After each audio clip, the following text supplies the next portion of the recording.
suis retrouvé à être appelé cet été par les frères Atmayer de chez Mandarin Film, qui avait besoin d'une aide urgente sur un film avec Omar Sy et Laurent Lafitte.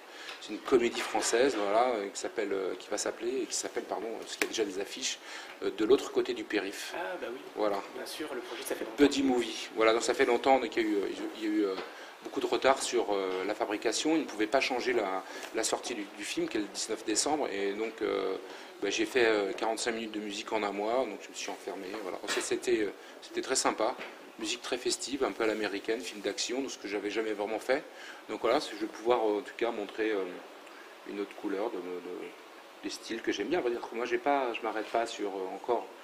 Là je vais faire ma première symphonie. Je suis commissionné fin octobre par un directeur artistique d'un festival de musique en Espagne qui me commissionne pour créer ma première symphonie. Donc là, je vais faire quelque chose de vraiment très personnel.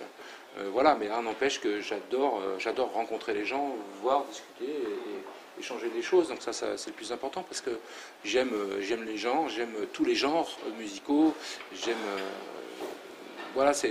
voyager quand on a les moyens. Voilà, donc c'est très important parce que ça vous nourrit aussi pour moi. C'est comme ça que en tout cas, j'alimente mon inspiration peut-être. En tout cas, voilà, les échanges sont très importants.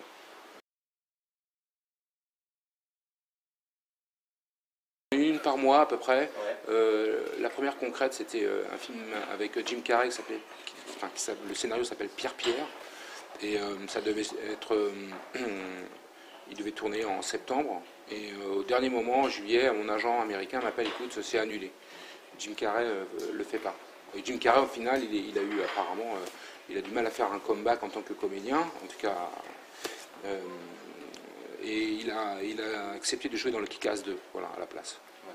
Mais je connais comme j'ai eu la chance de passer un peu de temps avec Tom Cruise, donc il se place sur des films parce qu'ils aiment, vraiment, ils ont vraiment envie de le faire.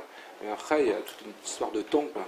Et ça rejoint la musique d'ailleurs, parce qu'il faut choisir à un moment donné les bonnes choses et on ne peut pas tout faire. Donc je m'égare un peu, mais en tout cas, j'avais rencontré un jeune réalisateur qui, je ne me souviens plus le titre de son film, mais Tom Cruise devait tourner dedans.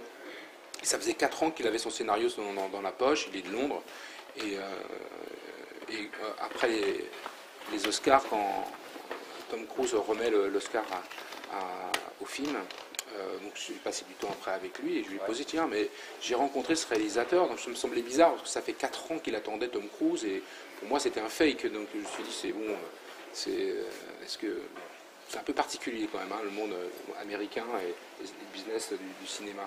C'est tout nouveau pour moi, mais assez particulier. Mais au final, je me dis non, écoute, oui, je vais faire ce film, ça fait longtemps que je suis passé dessus, mais je ne sais pas quand, mais je veux absolument le faire, etc. Donc, donc voilà, donc c'est dans l'attente.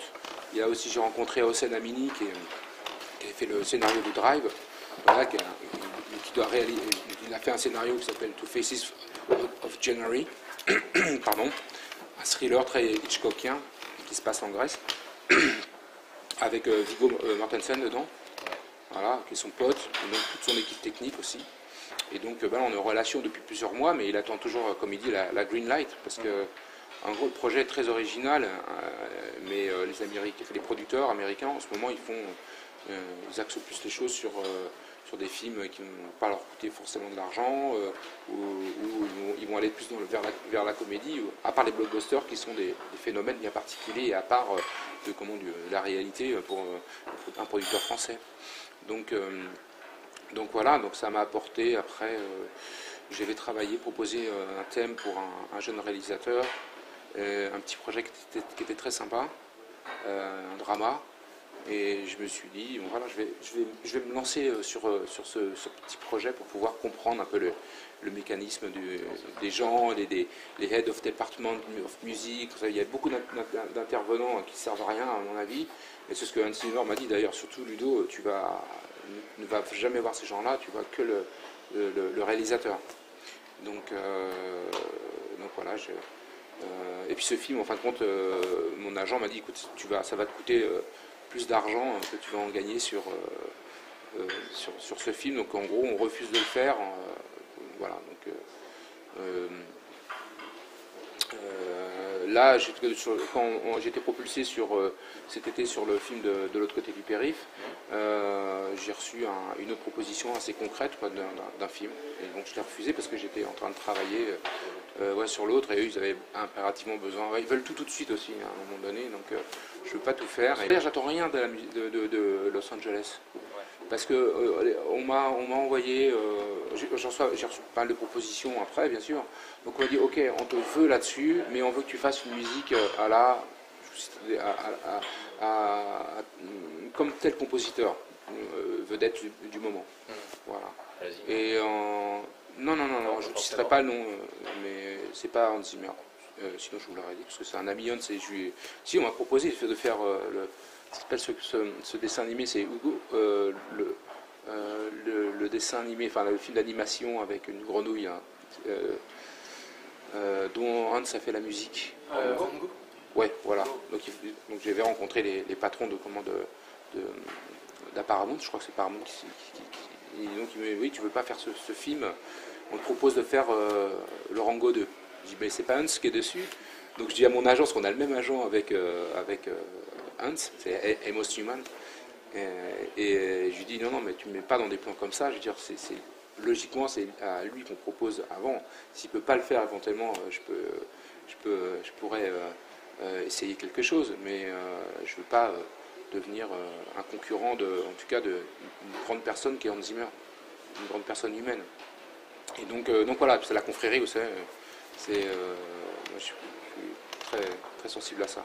Et c'est pour ça que peut-être le style hollywoodien sur certaines musiques de films sont stéréotypés, quoi, à mon goût pour moi, hein, mais je peux me tromper parce que c'est ce que je ressens, parce que j'ai traversé, enfin j'ai voyagé à travers la planète sur plein de festivals où on rendait hommage à beaucoup de musiques de ces 10 dernières années, du cinéma hollywoodien, on a rendu hommage à ces artistes aussi, et donc j'ai pu me rendre compte de cette couleur qui est presque identique à mon goût, quoi, en général. Mais attention, hein, c'est très très bien fait, etc. Mais ça ne me correspond pas. Voilà. Si j'ai la chance de pouvoir avoir un premier projet là-bas, je le ferai. Voilà, j'essaierai de défendre en tout cas mes idées, quoi, tout simplement.